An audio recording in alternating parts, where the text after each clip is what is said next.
Saludos gente de YouTube. El día de hoy vamos a presentarles el accidente en la planta química de Nitro. La presentación es realizada por los estudiantes Jorge Andrés Jiménez Llanos y Juan David Osorno Quiseño y es presentado al docente Fabio Castillo Hernández. La agenda a tratar en la presentación es la siguiente: introducción, objetivo de la planta, descripción del proceso, antecedentes, el accidente, después del accidente, consecuencias, hipótesis, fallas de seguridad detectadas y lecciones aprendidas. Introducción. En el año 1974, el día sábado 1 de junio a las 4:53 p.m., ocurrió una explosión en la planta Flixborough que ocasionó la muerte de 28 trabajadores, heridas graves en 36 trabajadores y la destrucción casi total de la planta. La explosión fue de grandes dimensiones, como mínimo equivalente a 15 toneladas de TNT.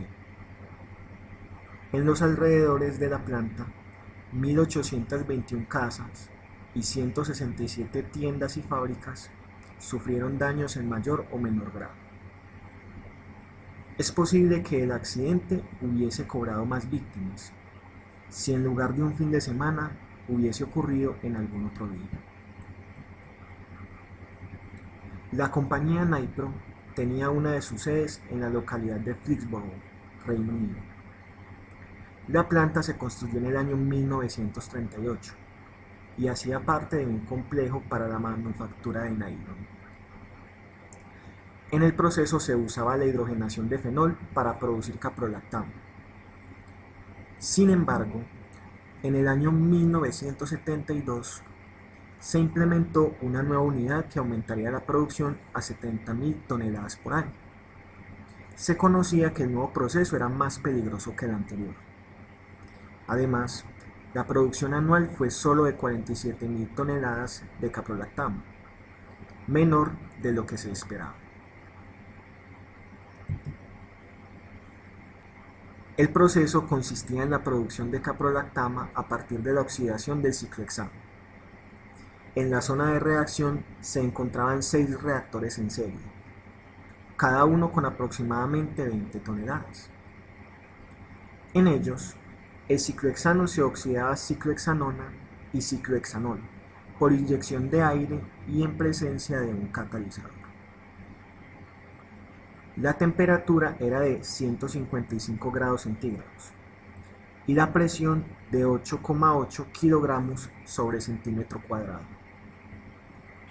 El control en el reactor se realizaba mediante la inyección de nitrógeno proveniente de un depósito.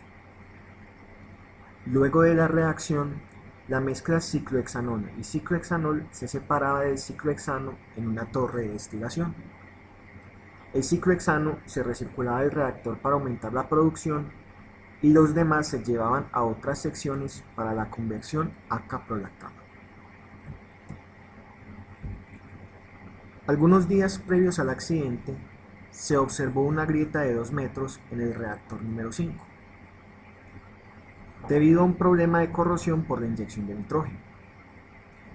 Para no parar la producción, el reactor se sustituyó por un conducto o tubería de 20 pulgadas de diámetro, instalado entre 2 fuelles de expansión, que unía los reactores 4 y 6. El conducto funcionó satisfactoriamente durante 2 meses. Adicionalmente, hacía algunos meses se había retirado el agitador del reactor número 4 por avería. El accidente se provocó debido a que la presión de los reactores aumentó hasta 9,2 kilogramos sobre centímetro cuadrado, la cual no se pudo controlar debido a que había poca cantidad de nitrógeno almacenado. Lo anterior ocasionó la ruptura de los fuelles y con ello una fuga de 40 toneladas de ciclohexano aproximadamente. Se formó una nube inflamable que causó una explosión de vapor no confinada. Todo fue arrasado a una distancia de 600 metros. Uno de los sitios más afectados fue el cuarto de control, en el cual no hubo sobrevivientes. El incendio ocasionado por el accidente se prolongó durante varios días e hicieron difícil la labor de rescate. Se ordenó una investigación formal por parte del gobierno del Reino Unido que se llevaría a cabo por una comisión de investigación. Varios de los sucesos antes de la explosión eran desconocidos, debido principalmente a la destrucción del cuarto de control. Por ello, fue necesario realizar un modelo y con ello establecer la sucesión de eventos desde las causas hasta el momento del accidente. Las consecuencias del accidente, si bien se han mencionado, hay unas que son aún más sorprendentes que las anteriores. Bien se habló que la explosión tuvo un equivalente entre 15 y 45 toneladas de TNT. Sin embargo, dicha explosión fue escuchada a más de 50 kilómetros del epicentro y se formó una nube en forma de hongo que ascendió hasta 1.6 kilómetros en la atmósfera, así como podemos apreciar en esta imagen de al lado. Hubo 28 muertos, 91 heridos graves, 1.821 casas afectadas, 167 tiendas afectadas. Los fragmentos calientes dispersados en la explosión se encontraban hasta 4.8 kilómetros del epicentro, y aquellos fragmentos iniciaron fuegos esporádicos en algunos terrenos baldíos. Además, el último fuego fue extinguido a 16 días desde la explosión. En estas imágenes podemos apreciar la magnitud de los hechos. Por ejemplo, acá podemos apreciar el reactor número 4 y el número 6 y además los empates de 28 pulgadas en los cuales estaba el bypass. En esta imagen de acá abajo podemos observar dónde quedó la tubería de 20 pulgadas o lo que hemos ya denominado el bypass entre los reactores. Los bomberos lucharon durante 16 días para poder contener todos los fuegos que se habían presentado en las instalaciones y en los terrenos que están aledaños a esta planta. Muchas personas salieron afectadas, más que todo por la onda expansiva que alcanzó sus hogares. Entonces fragmentos de vidrio los alcanzaron, o si bien las tejas de sus techos cayeron y los fueron afectados entonces. En esta última podemos apreciar la destrucción total de la planta.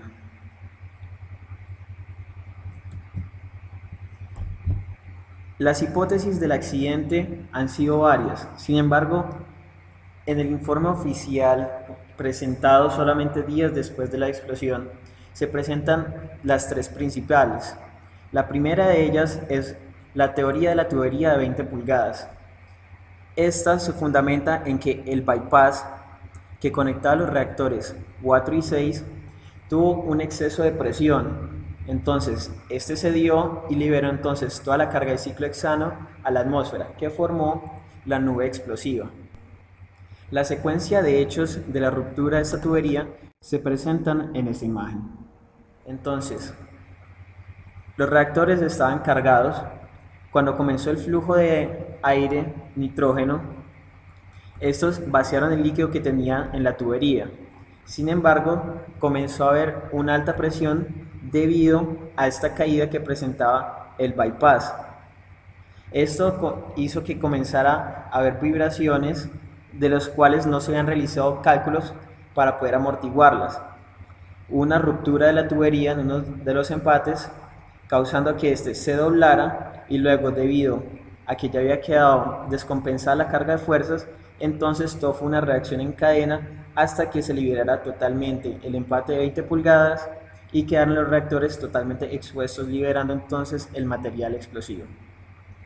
La segunda hipótesis es la de la tubería de 8 pulgadas. Esta viene en la parte de la separación de ciclo hexano. Acá una tubería de 8 pulgadas falló debido a la corrosión que presentaba por los nitratos acumulados sobre la superficie. Entonces, cuando se realizó una pequeña explosión en esta tubería, hubo una reacción en cadena que afectó el bypass de 20 pulgadas. causando así la explosión grande. La última es la teoría del agua, en la cual se sustenta que el refrigerante que había en los reactores se liberó hacia el interior, hacia donde estaba el volumen de reacción.